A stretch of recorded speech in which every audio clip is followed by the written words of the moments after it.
Welcome back to Let's Make Lemonade. My name is Selena, and if you are new here, I have infertility and am in the middle of IVF. This is an IVF update. So for those of you who have been walking with me on this journey, thank you. Thank you. I just have to say thank you. Thank you for your comments. Thank you for your support, even just by watching these videos. The whole goal of sharing my story is if I can help one woman out there who's dealing with infertility to feel like they are not alone, that you are not alone, then for me, it's worth it. And all of this is worth it. So thank you for your support. Thank you for walking this with me. If you have been walking with us on this journey, you know that our first frozen embryo transfer did not go well. Nothing implanted. I didn't get pregnant. We have done an ERA biopsy to see what my lining shows on how much progesterone I need for an embryo to implant. As of today, I have not gotten those results back. When I get those results, I will surely record a video to let you know what those results are. If you're not friends with me on Instagram, you can do that because I pretty much post things daily, or at least my stories are daily. Baseline appointment number 2 was this morning. Honestly, I'm really at peace about it. You know, there's maybe somewhat of numbness. I think after you've experienced a transfer that you're just so excited about, and you just kind of like have this feeling like you know it's gonna work out, and then when it doesn't, you can't help but create these defense mechanisms and just not allow yourself to get as excited on the second one. And it's not that I'm not as hopeful. It's not that I don't want it any more than the first time. There's just this, hey, there's a real possibility that it might not happen. Even though you pray it does, even though you hope this is the time, you just don't know. And I'll always remember that phone call of the day when we found out the news that it didn't work, and that was a really tough day, and that hurt a lot. So, you know, if you've been watching these videos, you know that I'm a believer, that I'm a Christian, I love the Lord. I'm just approaching this cycle differently than the first time. I would say the first time I was really focusing on the IVF procedure. I was thinking, oh my gosh, we're doing IVF.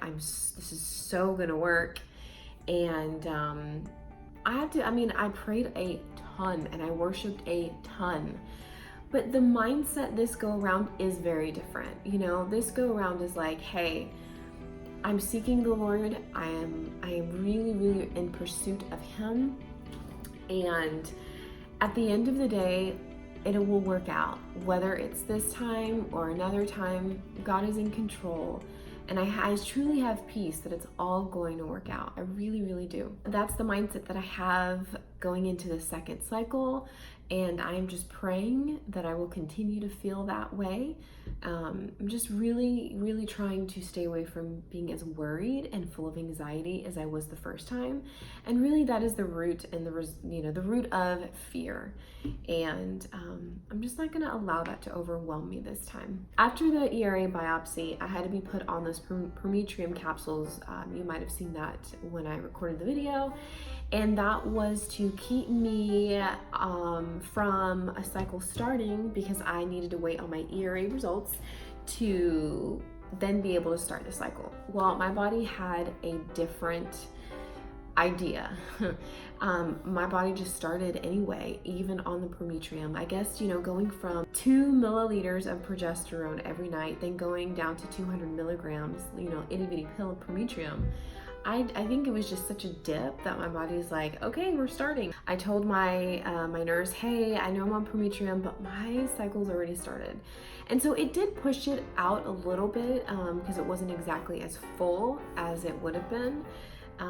But anyway, long story short, she and I go back in correspondence, and she says, you know what, at the end of the day, it's really not going to matter, because by the time we get back our ERA results, you won't even be on progesterone yet anyway. So how about you come in for your baseline, we'll get you started and we'll figure out from there.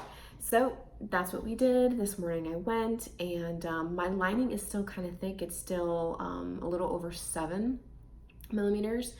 And they like to see it under 5, I think is what he said at the beginning of the cycle, you know. So my period is heavy today. It will probably be that way maybe even to tomorrow. So his thoughts were, you know what, you still have time to shed that lining. Let's go ahead, and today is Friday. I still am waiting for the phone call actually to find out estrogen, when do I start exactly, what my estrogen levels are. But as of now, as I'm recording this, he says, let's just start on Sunday. And you know, if you've gone through this process, nothing is predictable.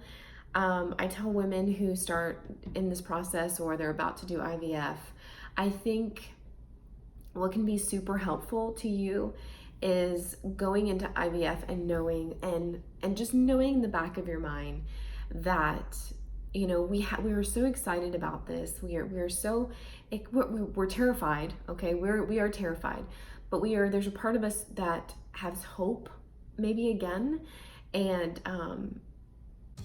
but we get so excited about a timeline, and we, you know, us women, we're organized and we're detail oriented, and we have our minds set on this timeline, and when it doesn't happen, we get disappointed.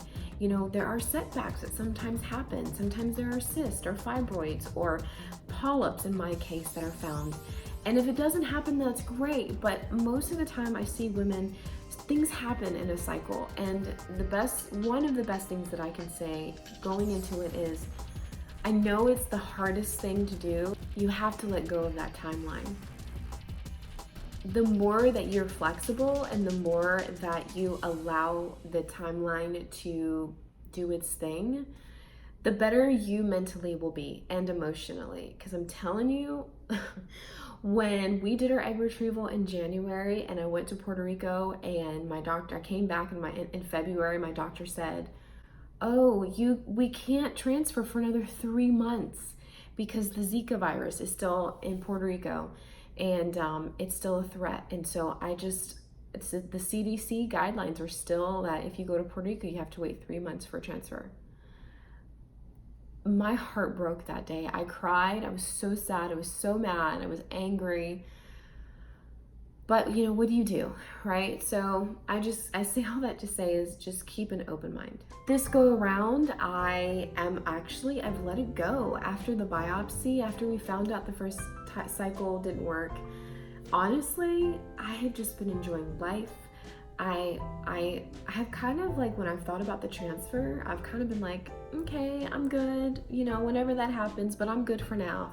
And now that it's here, I wouldn't say I'm excited. I am just going through the motions. I'm not excited, but I'm not really excited. So I don't know. I hope I'm resonating, or that I'm coming across clearly. And I think that if you've been through this, you know what I'm talking about. So there you go. I had my baseline this morning. I'm gonna get a call this afternoon to find out when I will start my estrogen, which should be in a couple of days. By the way, that stuff is the worst. I've talked about it before, but let me tell you, I have really been enjoying these just couple of days of not being on anything, not being on estrogen, not being on progesterone. And honestly, the way that the hormones change your body is ridiculous. And being able to, you know, see my body a little bit better as it shrinks because of just the hormones, I'm like, yes.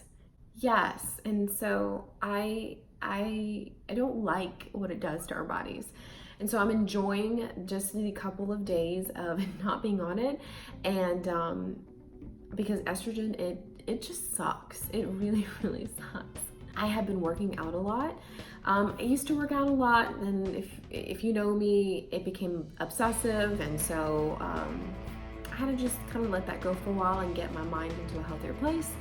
But I am in a healthy way, back to sweating and moving again, and it has really, really helped me in this process. So I'm going to continue to do that. I'm actually going to do that right after this. If you are on this in this process, on this road of infertility, take care of yourself.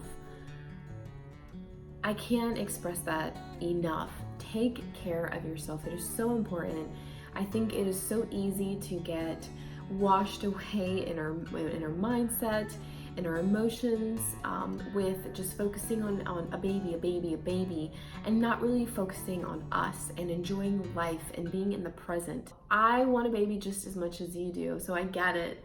But I think for me, what's helped me in this process is really just enjoying each day, being in the present, taking care of myself, and in the back of my mind, knowing that God has promised me children and I am going to be a mother. And so it's only a matter of time until it's going to happen.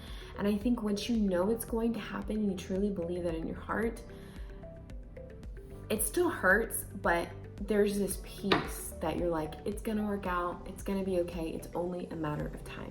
The next video that I do will be the one that tells you what our ERA results are, and yeah, so I will give that information to you. Again, if you're not friends with me on Instagram, you can follow me there to get more up-to-date stuff. I hope that if you are going on this, that you have support and you have a tribe that is supporting you. And if not, reach out to me, girl, because I would be glad to just talk to you through the way. Until next time, see you then.